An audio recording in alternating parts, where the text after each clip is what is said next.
Thank you for tuning into our podcast, Canal Days, What Life Was Like in the Industrial Connecticut River Valley of Massachusetts. I am your host, Carrie, and joining us today is Holyoke's very own local historian and creator of the historical tours of Greater Holyoke, Robert Como. He personally offers and leads public and private tours, as well as presentations of historical sites within communities throughout Massachusetts. Currently, the communities he has chosen to focus on this year are Holyoke, Chicopee, South Hadley, and East Hampton, and also Granby and Amherst as well. His tours spotlight the canals, reservoirs, cemeteries, and churches, as well as various park streets and selected historical houses within each community. In today's episode, we will be discussing the Child's Park, located in Northampton, Massachusetts. And tell us about the history of Child's Park. Right, the best place to learn about the history is going to the webpage of Child's Park. Very, very easy to find. I have it linked on my page anyways. And they have a park history written out where you can learn everything you want to. Most importantly, you have to remember that a Victorian house was built there. It was absolutely gorgeous. It also had many places around it, such as barns, a carriage house, a tea house, were built there, and the grounds were somewhat improved. And the style of the mansion was a Gothic revival. Now, that mansion was built in 1855. It's no longer there anymore. But they sold it very soon thereafter in 1860. And that family that bought it in 1860 had it under their possession until 1909. All right, and that family that owned it was the Watson family.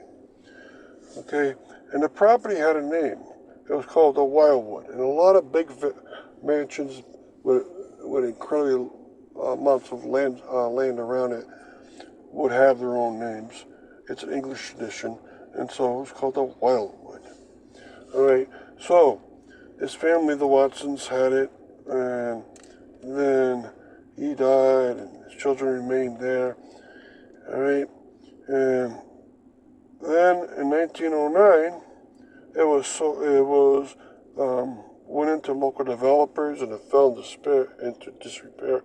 But in 1915, Charles Childs, clothing mill president, he bought it out with his family.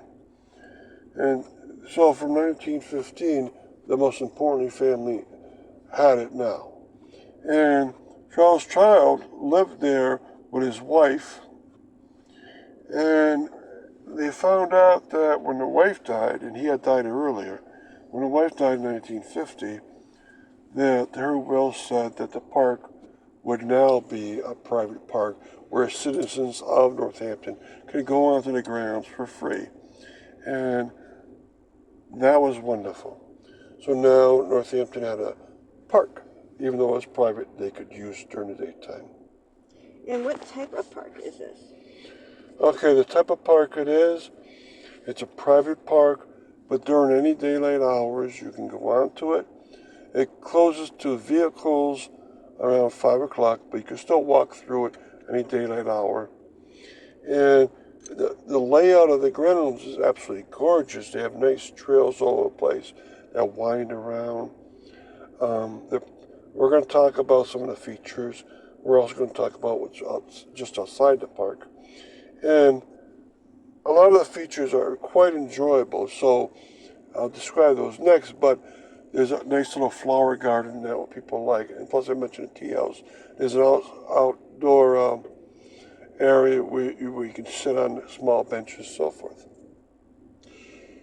And really quick, before we continue with the rest of our interview, just to fill our listeners in, if you want to find out more information or sign up for any of his various tours, you can check out his website at holyokecanaltour.org. And there you can also find videos and podcasts of the stops along each of his tours, as well as photos and text of the historical sites throughout as well. And for private tours and other inquiries, you can email him directly at bobcat4214, @yahoo.com. And his tours make for fun, educational outdoor activities for families and group parties.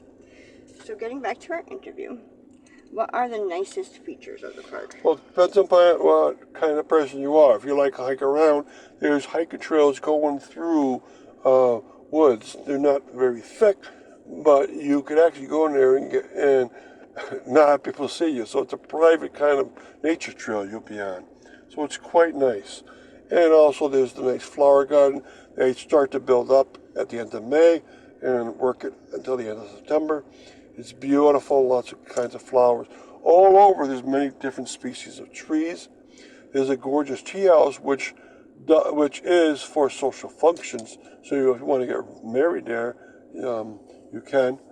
There's a big grass space both towards the northeast and towards the southwest where you can enjoy yourself. There's little benches to sit on.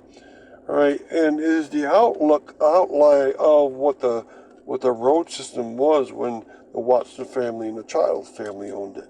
And the Watson family and Child families both brought the grounds up to a very high level. So my personal favorite is the trail system, but I'm a nature kind of person. A lot of other people would like the beautiful flower garden, and others would like that beautiful tea garden. Just going in there is gorgeous, and it's quite large enough for at least a small to medium-sized wedding.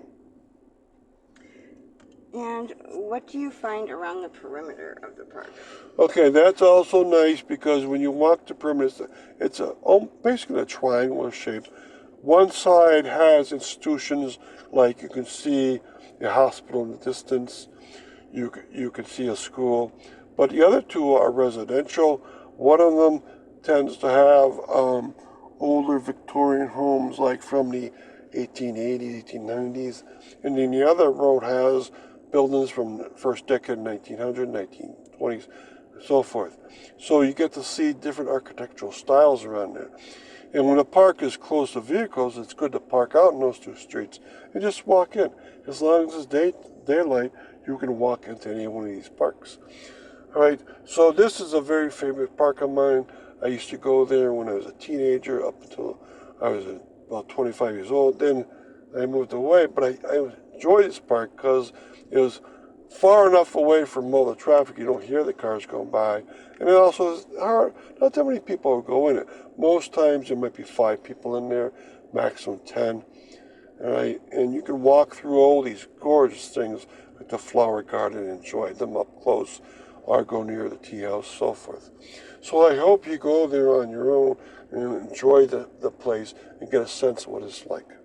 And thank you, Robert, for educating us on your tours and historic topics of your expertise. And of course, we want to thank our listeners as well. And check out a large selection of our other podcasts at his website, as well as on SoundCloud.com. And be sure to stay up to date with new podcasts and videos posted daily. Thank you, and hope you join us again.